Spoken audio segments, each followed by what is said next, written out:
제가 준비한 말씀을 나누고 그리고 우리 이동호 목사님을 모시고 말씀을 좀 들어볼 텐데요. 제가 오늘 가지고 온 말씀은요, 여러분 창세기 1장 1절입니다. 여러분 창세기 1장 1절 외우고 계시나요? 네, 우리 같이 그러면 한 목소리로 해보겠습니다. 어떻게 되나요? 태초에 하나님이 천지를 창조하시니라. 여러분 하늘을 한번 보시겠습니까? 오늘 그 비가 오고 나서 무지개가 떴는데 구름이 너무 멋있더라고요. 여러분 노을을 기대 못하셨는데 오늘 노을도 보신 분들도 계시죠? 전 노을을 기대 못했는데 갑자기 이제 해가 뜨면서 노을이 아주 예쁘게 지더라고요. 그거 다 어느 분이 만드셨다고 창세기가 말하고 있습니다. 네, 하나님께서 창조하셨다고 말씀하고 있습니다. 성경은요 어떤 설득이나 가설로 시작하고 있지 않습니다. 성경 말씀은요 선포와 선언으로 시작합니다. 네. 태초에 하나님께서 천지를 만드셨다면 만드셨다는 걸 가정한다면 이렇게 이야기하고 있지 않죠? 선언을 합니다. 태초에 하나님께서 천지를 창조하셨다라고 선포하는 것입니다.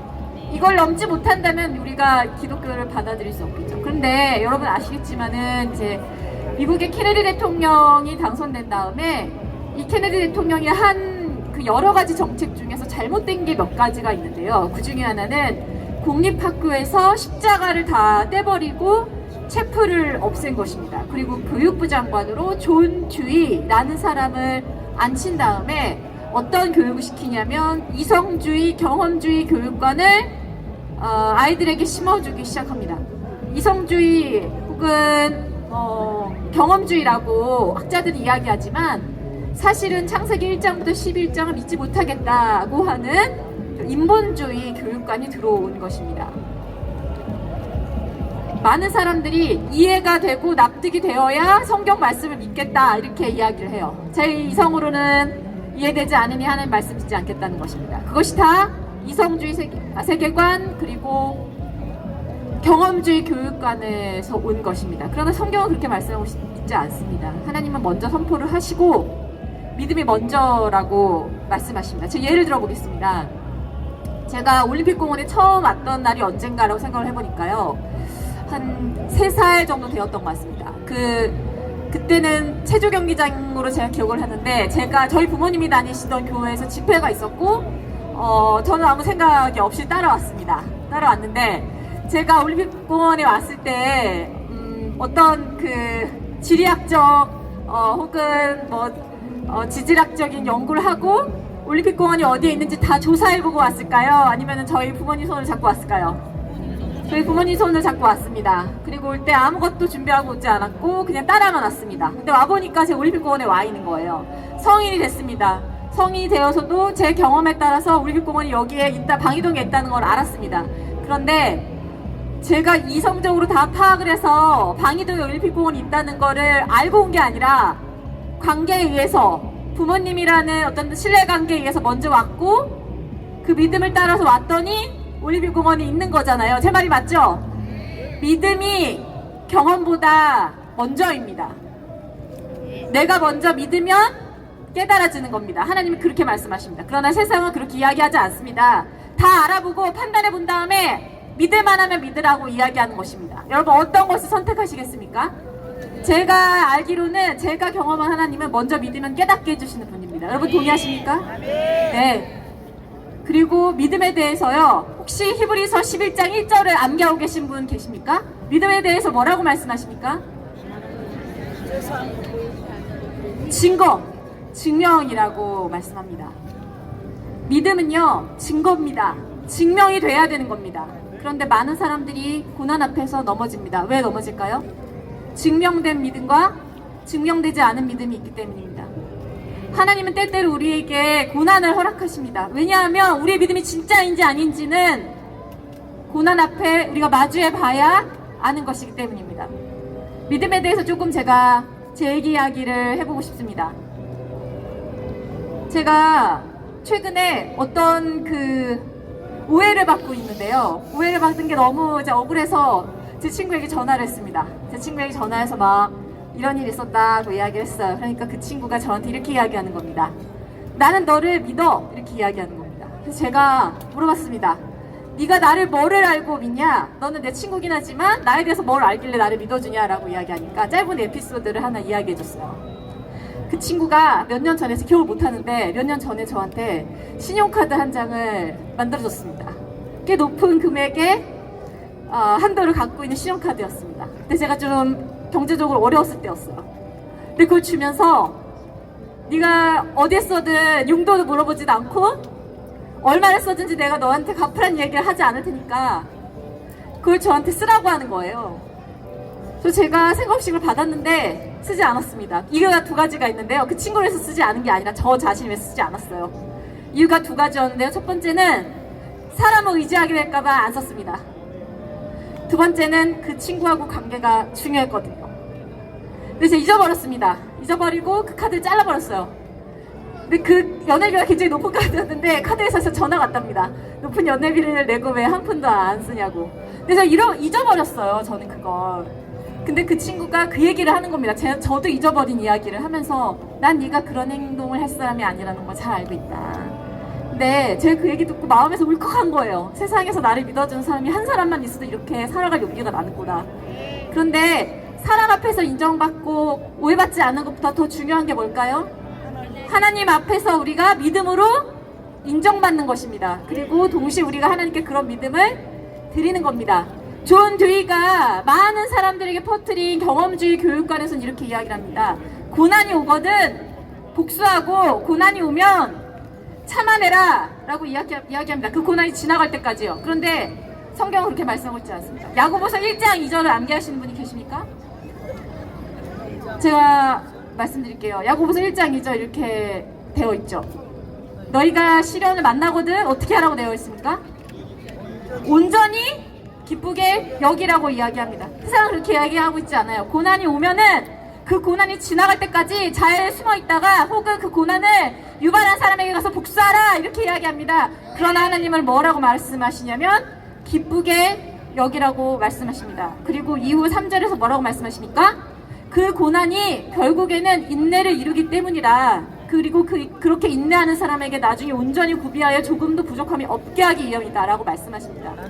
때때로 우리의 삶에 개인적으로 고난이 옵니다. 대한민국의 법치회복을 위해 기도해야 한다는 것, 대한민국이 고난 중이라는 것을 의미합니다. 북한 해방을 위해서 우리가 왜 기도해야 합니까? 건국 78주년이 되었습니다만 아직도 북한에서는 형언할 수 없는 고난 가운데 있는 성도들이 있기 때문입니다. 그 정금과 같은 믿음을 가진 성도들이 아직도 북한에서 억류되어서 도대체 침묵하시는 하나님, 언제까지 하나님 우리가 이렇게 울어야 되겠습니까? 라고 기도하는 성도들이 있습니다. 그러나 하나님께서 침묵하시지 않습니다. 지금 이 순간에도 일하고 계시다고 저는 믿습니다. 그리고 우리들의 기도의 분량이 차면 그들의 믿음을 증명된 믿음으로 바꿔주실 겁니다. 증명되지 않은 믿음, 고난 앞에서 고꾸라지는 믿음이 아니라 고난 앞에서도 침묵하시는 하나님의 외면 앞에서도 외면인 것 같은 그 상황 앞에서도 끝까지 하나님의 이름을 부르며 붙드는 북한 성도들의 믿음을 정금과 같은 것으로 증명해 주실 겁니다. 우리가 끝까지 가봐야지 증명되는 것들이 있습니다. 여든 구순 되시는 장로님들, 권사님들 뭐라고 말씀하시죠? 하나님은 선하시다 라고 말씀하시는데요. 예전에는 그런 이야기를 들으면 그냥 성경에 나와 있는 거니까 하나님이 선하시고 정직하시고 우리 아버지 되시고 공급자 되시다 라는 믿음이 있지만 증명되지 않은 믿음일 때는 그건 나도 알고 있는데 정도에 그쳤는데 그렇게 이제는 구순 대신 여든 되시는 장로님들 권사님들이 하나님은 선하시다 라고 말씀하실 때 얼마나 많은 인생의 역경들을 겪고 나서 저런 고백을 하실까 이렇게 느껴집니다. 근데 그런 그분들의 고백이 맞습니다. 과정 중에 있을 때는 하나님이 엄격하시고 침묵하시는 것 같지만 결국에는 가봐야지 아는 것이 있는 것입니다. 하나님께서 우리에게 왜 창세기 1장 1절을 선포로 시작하신다고 생각하십니까? 제 의견은 이렇습니다. 경험을 다 해보고 고민을 다 해보고 이해를 다 해보고 난 다음에 믿으라는 게 아니라 먼저 믿으라는 것입니다.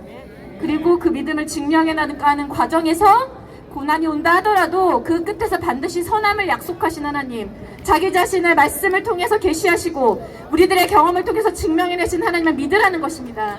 북한에서 이 기도 제목을 붙들고 기도하는 성도들이 있습니다. 그들의 눈에 78년째 하나님이 침묵하시는 것으로 보이실 것입니다. 그러나 그렇지 않습니다. 우리가 그들의 믿음을 위해서 기도해야 할 것입니다. 하나님 그들의 기도에 응답해달라고 말로 형언할 수 없는 그 가족이 눈앞에서 죽어가는 광경에서도 한마디 목소리 낼 수 없는 그들의 정말 그 살떨리는 기도를 들어달라고 우리가 기도해야 할 것입니다. 북한이 해방되지 않고서 대한민국 법치 회복만으로 절대 우리가 잘 살 수 없습니다. 우리 민족이 바로 우리 머리 위에서 고통을 당하고 있고 그들에게 기생하여서 이 땅에서 호의호식하는 자들이 있습니다.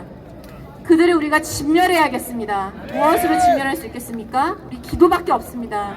여러분, 이 시간에 북한 성도들을 위해서 간절한 마음으로 기도해 주십시오. 주님은 내게 한 것, 작은 자에게 한 것이고 내게 한 것이고 그 자에게 하지 않은 것이 내게 하지 않은 것이라고 이야기하셨습니다. 하나님이 바라보실 때 북한 땅이 얼마나 마음 아파하시겠습니까? 78년이면 한 사람이 태어나서 80이 가까이 되는 나이입니다. 아직도 그 땅에서는 하나님을 향해 울부짖는 성도들이 있습니다. 오늘도 자신이 예수님을 믿는다는 이유만으로 핍박당하는 정치범 수용소에서 죽었는지 살았는지 알 수도 없는 상황에서 가족들의 이름을 부르며 기도하는 분들이 있습니다. 여러분, 그들을 위해서 함께 기도해 주십시오. 그리고 그 땅이 회복이 된다는 것은 대한민국 법치뿐만이 아니라 좌경화된 이 나라가 다시 돌아간다는 것을 의미하는 것입니다. 이것은 연결되어 있는 것입니다. 연결되어 있는 것이기 때문에 여러분들 반드시 같은 운명이라고 보시고 기도해 주셔야 됩니다. 다음 주에 우리 함께 싸우는 김현태 단장에 대한 목요일에 선고가 있습니다. 법정 구속을 각오하고 있는 상황입니다. 구형 이상의 선고도 가능하다고 봅니다. 그러나 오래가지 않을 것입니다. 반드시 하나님께서 꺼내주실 것입니다. 우리 가까이에 있는 김현태 단장의 석방뿐만이 아니라 갇혀있는 사령관들의 석방, 그리고 북한 해방이 다 같은 선상에 있다는 것을 여러분 알고 계시죠? 그렇다면 우리가 가장 큰 것, 가장 최종 목적에 있는 북한 해방을 위해서 먼저 기도해야겠습니다. 그렇다면 그 하위에 있는 작은 기도 제목들도 하나님께서 응답해 주실 것입니다. 이 시간 우리가 믿고 따르는 우리 주 우리 하나님 예수 그리스도의 이름을 크게 외치고 하나님 저 땅의 문을 열어달라고, 하나님께서 철조망을 거두어 주시는 것을 우리 눈으로 보게 해달라고 기도하시기를 바랍니다. 아이들이 많이 앉아 있습니다. 이 아이들을 안 듣는 것 같아도 우리 부모 세대들이 기도하는 것들을 다 이 아이들이 기억할 것입니다. 이것이 곧 신앙교육인 것입니다. 교회 목회자들께서 용기를 내시고 고난 앞에서 침묵할 것이 아니라 목소리를 낼 수 있도록 여러분들의 개교회에서 기도해 주시기를 바라겠습니다. 이 시간 예수 그리스도의 이름을 3번 크게 외치고 북한을 해방시켜달라고 함께 기도하시겠습니다. 주여!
기도하겠습니다. 하나님은 우리를 설득하시는 방법이 아니라 먼저 믿으라는 방식으로 우리를 이끌어 가십니다. 세상이 감당하지 못하는 믿음을 우리에게 허락하여 주십시오. 그 과정에서 고난이 온다고 하더라도 그 고난을 온전히 기쁘게 여기게 하여 주십시오. 이 땅, 이 지구상에서 가장 큰 고난을 당하는 하나님의 자녀들이 북한 땅에 있습니다. 이 정부가 그들을 지우려고 하고 있습니다. 하나님 심판하여 주옵소서. 믿음은 바라는 것들의 실상이며 보이지 않는 것의 증거라 하셨습니다. 연약한 믿음, 고난 앞에서 굳건해지는 헛된 믿음, 기억된 믿음, 학습된 믿음이 아니라 하나님께서 정금과 같이 사용하시는 그 믿음을 통하여 기도를 올려드릴 때 주님, 우리가 바라는 그 실상, 철조망이 주님의 손에 의해서 걷어지고 북한의 백성들도 하나님의 백성이 되는 그 일이 반드시 우리 눈앞에 보이는 것으로 드러날 줄 믿습니다. 함께 모여 기도하는 하나님의 자녀들에게 이 정금과 같은 믿음을 허락하여 주셔서 우리가 화려한 언어로 하나님을 감동시키려 하지 않고 정금과 같은 믿음으로 하나님 앞에서 인정받는 성도들로 발견되기를 원합니다. 기도하시는 모든 성도들에게 이런 믿음을 부어주시고 특별히 하나님께서 사랑하시고 쓰시는 하나님의 사람들을 통하여 하나님이 우리에게 어떤 분이신지, 하나님이 우리에게 바라시는 것이 무엇인지, 곧 우리는 하나님의 백성이 되고 하나님은 우리의 주인이 되시는 것, 하나님의 유일한 소망을 이루어드리는 우리들 되게 하여 주옵소서. 감사드리며 우리 주 우리 하나님 예수 그리스도의 이름으로 기도했습니다. 아멘.